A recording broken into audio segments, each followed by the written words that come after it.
Hey, I'm Rory.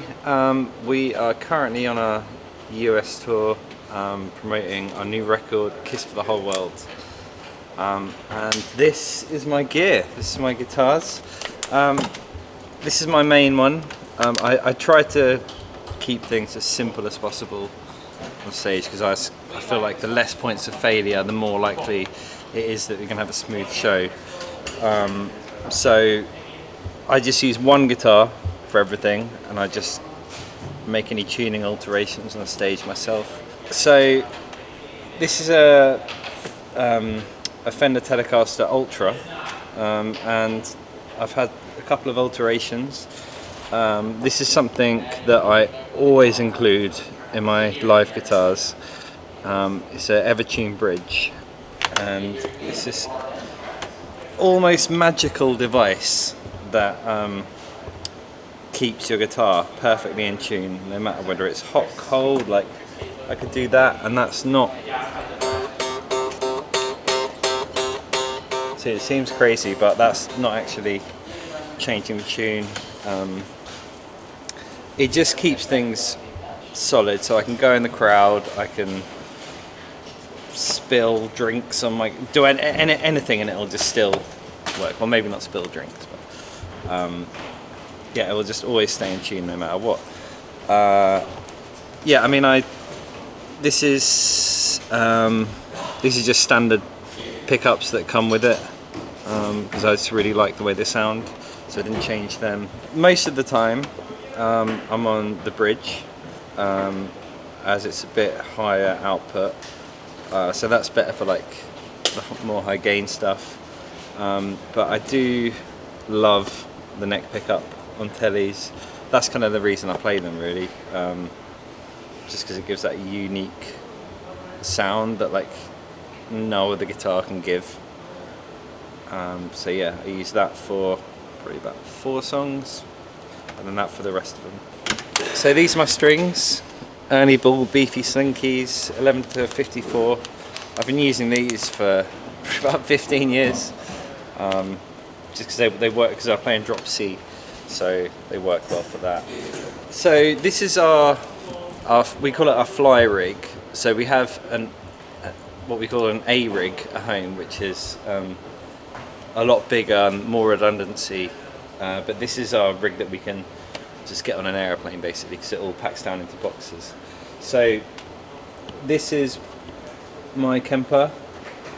I've been using Kemper, again, probably about 15 years, just because it's simple. I can reduce my pedalboard right down to a couple of pedals, and there's less points of failure. Sounds great, obviously. So yeah, I've literally just got wireless into the Kemper.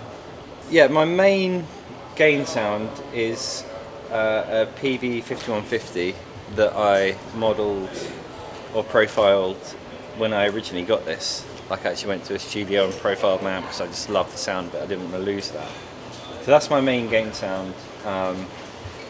Over the last couple of albums, I've been really experimenting, digging deep into the different effects. I've got to say, my favourite effect, I think, I'll show you it, is, where is it? This one, the wah formant shifter. That one, you can get some incredibly interesting noises, incredibly interesting sounds. I use it on tracks like Goldfish and Jailbreak, the sort of filtery guitar sounds. That's based around this wah formant shift. So if you've got a Kemper and an expression pedal, definitely check that out. So this is my pedal board. Like I said, I keep things very simple. Before I had the Kemper, I had like a big pedal board, loads of pedals, and sometimes the signal would choke or die, and I spent ages trying to problem solve it. So I just tried to keep it as minimal as possible. I've just got tuner, obviously, expression pedal that just goes straight into the Kemper. This is just for affecting either like, well, just like a wah basically for the Kemper. So whatever wah is on that current Kemper profile, I can affect it using this. Then I've got a whammy. I've found I used to have another expression pedal for the whammy, and I used to use the Kemper pitching pedal, but I found that it just wasn't as reliable as a whammy. So the whammy is just the one pedal that I thought I have to have, as it's just rock solid, and it it feels good to play. I kind of like the curve of the way it bends the note. So yeah, that's about it. And then I've got this as well, which is a EBO. It just creates an infinite sustain on a note. So you just hold it on a string, and that string will just resonate forever. So you can use that to make some nice, interesting textured long pad sounds, or I use it in a song where I just hold one note, and then with the other hand I just use my plectrum and just slide up, and it just creates like a tension building slide. So this is my keyboard station. So you can see it's an Akai Professional Advanced 49. To be honest, I just kind of like the way this looked. I kind of thought it looked like a bit retro. Cool. So this is just purely MIDI. So it just sends MIDI messages to Ableton, and then we control soft synths like Massive and